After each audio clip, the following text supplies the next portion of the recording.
Have you ever wondered how professionals start a perfect weld? Fire. Here I'm showing you the correct way to strike an arc on a metal joint. The key is keeping the right distance between the electrode and the steel surface. Too far, and the arc will break.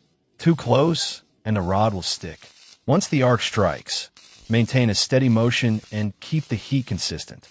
That's how you get a strong and clean bead. In the beginning, it may feel challenging, but with practice, your hand movement will become smooth and controlled. Remember, welding is not just about joining metal. It's about precision and patience. Stay tuned, because I'll be sharing more welding tips and tricks that will take your skills to the next level.